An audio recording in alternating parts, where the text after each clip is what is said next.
What's going on, everybody? For those of you that don't know me, my name is Amber Gonzalez, and I just want to thank everyone for tuning in and for joining us on this crazy journey. Yes, that's what we're calling it. Our life is a crazy journey. So I want to catch you guys up, and I want to update you on everything that's been going on. But I'm not going to do it all on this one video because then it would be super long. So I'm actually going to break it up for you guys. But last we knew, if you remember, we had 5 weeks left till we had to move out. And those 5 weeks actually got extended to giving us more time than we actually thought we had. So our actual date to be out by what turned out to be July 9th. But to kind of catch you up, when we did that last vlog video, I was like, we are good. We're not worried. We're not concerned. We had smiles on our faces. And yes, all was true, right? Well, 2 weeks before we had to move, I had a meltdown. Oh gosh, I just laugh at myself. Yes, I had a meltdown, not because I had lack of faith, not because I didn't believe God or anything like that. But in the process of all of that, I had prayed to the Lord. I said, Lord, your word says that you are the voice that says, go this way. But your word also says you are the voice that says, be still. So I said, God, in this situation, in this circumstance, right here, right now, which one are you? And he said, be still. So I was like, be still? Cool. Like, okay, be still. We're not going anywhere. We're not moving. We are not leaving this house, right? My husband comes to me and he's like, Amber, we got to go. I was like, no, the Lord said, be still. He's like, Amber, I need you to go open up a storage unit because we need to start putting our stuff in storage. We need to start moving stuff out. We need to start calling U-Hauls, calling rentals, and looking into hotels because here it is. We have 2 weeks left and we have nowhere to go. We don't have a place to live. It really felt like a Abram and Sarai moment. I was like, this must be what it felt like for them, where God told them, pack up your things and go to a place I will show you. They didn't have a place to go to yet. God was going to show them where to go. And so I was like, this is what it feels like. Go to a place I will show you. So he's telling me, let's get our stuff into storage. And I'm making trips to the store, buying bins and bins and bins to put our stuff in. And this is where my meltdown happened because I'm like, God, you said be still, but we're not being still. We're moving. We're taking action. That is the opposite of be still, right? So in all of that, I came to realize that when the Lord said to me, be still, he was not talking to all of us as a whole, as in you guys are going to stay put and you're going to stay in the house that you are in. When he said be still, he was speaking to me personally. And he was saying, Amber, I need you to be still so that your husband, who is the provider, who is the head of the household, can do what he needs to do. And I was just like, oh, I get it. Okay, God, I get it. I'm like, Lord, forgive me. Hubby, forgive me. All right, we're on the same page. Let's do this, right? It really was if you trust God, you'll trust him through your husband moment. And I was just like, yes, God, I trust you. I do. I trust you. So my heart was I wanted to honor my husband, but I wanted to honor God, and I felt like I wasn't doing it. But now I'm like, okay, Lord, thank you for that revelation. I'm going to do what my husband is telling me to do without complaint. So we're moving, not knowing where we're going to go. Our next move is a hotel because we have no place to go, right? So my husband says, look, we need to know where we're going and what we're going to do. So we're going to fast and pray for 3 days. So we did. We fasted and we prayed. And my husband puts out applications in South Dakota. Yeah. I'm like, South Dakota? I mean, who would have thought? Now, for those of you that knew or followed us, we actually took a vacation to South Dakota. And we weren't even supposed to go to South Dakota. We were going to go to Bernie Falls, which is still on my places to visit. But it was as if God was like, go to South Dakota. See how you like it. Go scope it out. How do you feel about it? Right? Without us even knowing that in the future, we may possibly be moving there. Crazy. So he puts applications in South Dakota. He really wasn't expecting to hear from them at all. The very next day, his phone would not stop ringing.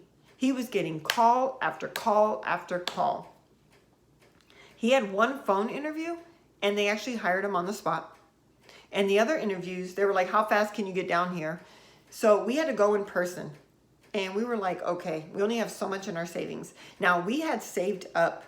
We had been saving since we've been living with my in-laws. But this is where the man versus California comes in. Because even though we had been saving, it still wasn't enough to buy. We were still not in position to buy a home. And we were not in position to even rent. We thought we might have a place in Antioch that was super high in rent and less rooms than we could bear. But we were like, we'll take it. But it was snatched up before we even could go for it. So we were like, we have no options. We have nothing but hotel. And what are we going to do? We're going to stay in a hotel and watch our savings dwindle away. So we were like, okay, we're going to have to go out to South Dakota and see about these jobs and see about a place to live. Now, we left, and we left our oldest behind because 2 weeks before all of this went down, she got a job. Do you know how long she's been trying to get a job? Do you know how long she's been trying to get into specific schools? And 2 weeks before all of this, that's when she gets a job? That's when doors begin to open? I'm like, really? Great timing. Okay. So we leave her behind to stay with some friends. Thank you, friends. So she stays, we go. We go to Rapid City, we go to Pierre, and we go to Sioux Falls.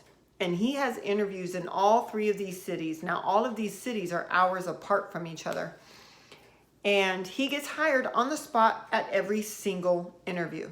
So we're like, great options. Okay. So as we were in the cities he was having interviews at, we were looking around, finding places to live. This was the difficult part. This was very challenging. Could not find anything available. You guys, there is work in South Dakota. There are jobs there, but it is hard to find a place to live. Everybody and their mama is moving to South Dakota, apparently. But so we're looking around, and we fell in love with Pierre. Now, Pierre is the capital of South Dakota, and it doesn't look like what you would expect a state capital to look like, but it was beautiful, it was peaceful, it was quiet. We fell in love with it. We were like, okay, let's really try to go for this one, right? Couldn't find. We were driving around, we were calling places, and they were snatched up faster than we can call. But we finally did find this one place, this one 3-bedroom, 1-bath apartment. And I wasn't too happy about the 1 bath, but I was like, we've been there, done that, we can do it again, right? So I was like, we'll just have to suck it up. And it was for $840 a month. 3-bedroom, 1 bath, $840. You do the math. So we found this place and we met with the landlord, and it used to be Section 8, but they were working its way on building it back up. And we weren't even able to see the apartment because people were still living there. And the only reason we found it was because there was one that was going to be available because they were going to move out and move to Florida. And so we happened to find that out. So we met with the landlord, we signed our application fees, paid the applications, we paid the fees, And she was like, okay, I'm going to call you. It's going to take about 3 to 5 days. I'll call you when I'm ready to pull the deposit out of your account. We're like, okay, great, no problem. So, so we go and we, without even seeing this apartment, we're like, we want it. And we leave heading back to California. Like, we're looking at each other and asking the question, are we really going to do this? Are we really going to move to South Dakota? Wow. So we were kind of preparing our minds and just getting ourselves ready, getting ourselves prepared for the one bathroom. But we really did love the area. And it was going to be 4 minutes away from his job. Yes, there is snow, but we were willing to deal with that. So, which is funny because I always told God, I will never live in the snow again. Because I've lived on the East Coast and I know what it's like to live in the snow. My husband does not, but I never wanted to. But that's a lesson for you. Never say never, because you just never know. But so we're driving back home to California with this thought of, are we really going to move to South Dakota? Are we really going to do this and leave California behind? So find out more on what was happening and what has happened on the next vlog video. And stay tuned and be on the lookout for that. Believe me, you don't want to miss it. But remember, if you haven't done so already, start today, because there's no time like the present time. Take care.